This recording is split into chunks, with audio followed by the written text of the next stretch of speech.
Welcome to another edition of our NFL preview show. I'm Ben Parsons. I'm Austin Porter. And this will be our final regular season preview show. As Christmas break is almost upon us, we're going to kick it off with the Miami Dolphins as they travel to M&T Bank Stadium in Baltimore to play the Ravens. Who do you got?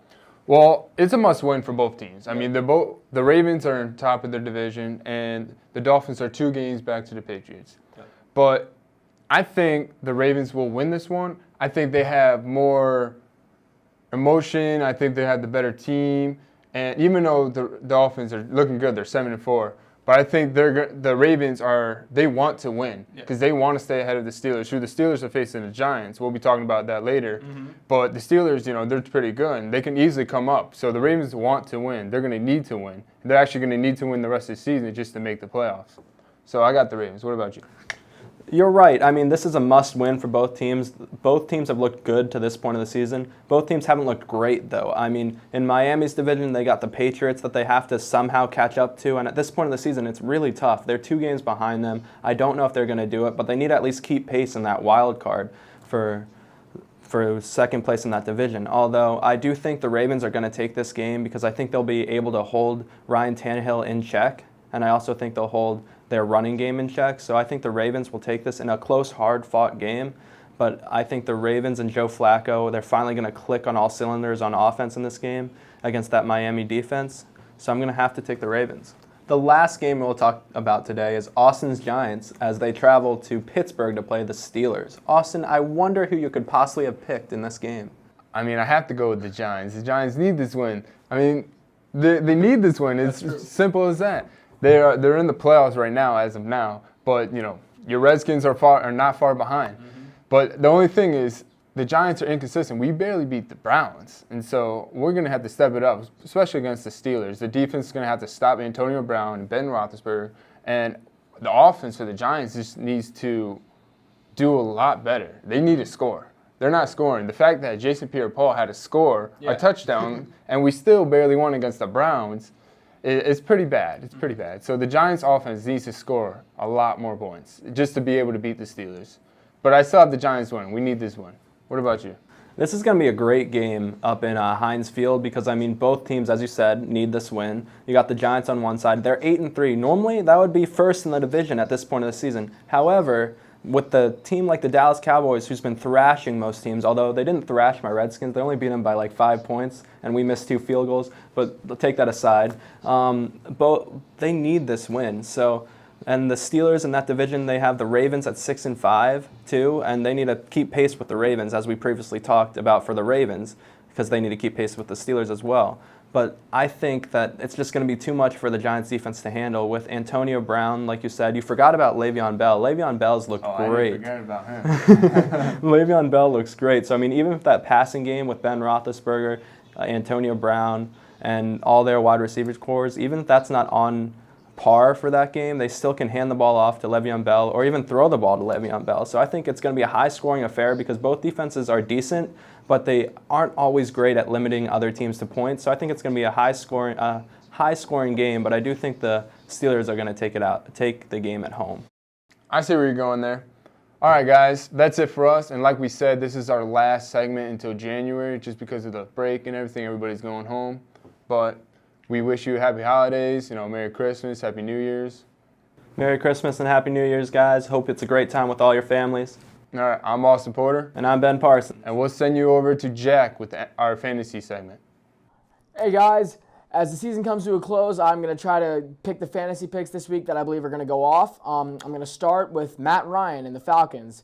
They match up against the Chiefs this week, and they're in the teetering edge of the wild card spot. They're just out of it. So this is a must-win game for them. I believe that Matt Ryan will be able to pick apart what is a very good Chiefs secondary, but with weapons like Julio Jones, I don't think that'll be enough to stop him. My next pick is Kirk Cousins against the Cardinals. The Cardinals are a stout team when it comes to the backfield, but I believe that the Redskins are on a hot streak right now, and they're just in the playoffs and they need to stay that way because their division is so hard that they're not going to get that top spot. As much as I don't like it, Kirk Cousins will go off. He will be able to just put up a good amount of points against the Cardinals. Next, I'm going to go to my running backs. I believe that after being kind of quiet throughout the season, Melvin Gordon is going to light back up against the Buccaneers this week. The Buccaneers were able to shut down the Seahawks almost altogether last week, but that's because they didn't have to face the running attack that is Melvin Gordon. The Seahawks don't really have anyone in that position that can do so well. So, I believe that's a perfect setup for Melvin Gordon to go off this week. My next pick at the running back spot is his team's not doing so well, but he's still a pretty good player on that team. It's Carlos Hyde. While the 49ers aren't doing so great, they're going up against the Bears. Again, a very laughable defense. So I think that Carlos Hyde, in order for the 49ers to even have any dignity with a second or third win, Carlos Hyde is going to have to go off against this team. Next, I'm going to go to wide receivers. And for that, I'm going to sound a little biased, but I'm going to try not to be. My first pick is Greg Olsen. I know he's not a wide receiver, but he's still a tight end, and he plays like a wide receiver for the Panthers. He's their number one target. He's pretty pissed after last week, dropping what would have been drive continuing and possibly game-winning catch on third down. He's going to go off in a game that he did go off against last year. Now, the Seahawks will be ready for him, and they'll be pissed off too because of the loss they took against the Buccaneers, but I believe that Greg is going to want it more, and they're going to be able to they'll be going to be able to have a win this week. My last pick is a player who is older, but I still think has the potential to go off this week. It's Steve Smith Sr. of the Ravens. In order for the Ravens to stay on top of the AFC North, they need a win this week against a 7-4 Dolphins team. While he hasn't been targeted this past couple weeks, Steve Smith has certain games where he goes off. And when he goes off, it is electric. So I think that Steve Smith is going to be back again this week to take on a good Dolphins team, and he will put up a good amount of points against the Dolphins. Well, that's all the picks for me this week. I hope everyone has a happy holidays and has a safe trip home or wherever they're going. And now I will send you over to DeAngelo and Joe. Thank you, Jack. Well, this is going to be our last NFC segment of the semester. Me and Joe are going to come at you with our top two games. First game we're going to talk about is the Carolina Panthers traveling to Seattle, Washington to take on the Seahawks. Joe, what do you have on this game? Yeah, this is primetime game. Seahawks took a surprising loss to the Tampa Bay Buccaneers last week. Only scored 5 points, so the offense couldn't really get going. But they only gave up 14, so they have a very good defense right now. But Panthers, I hate to say it, but they're struggling. Tough loss last week to the Raiders. They came back down from 17, and they ended up losing 35-32. Obviously, Luke Kuechly's injured. They just have so many injuries right now.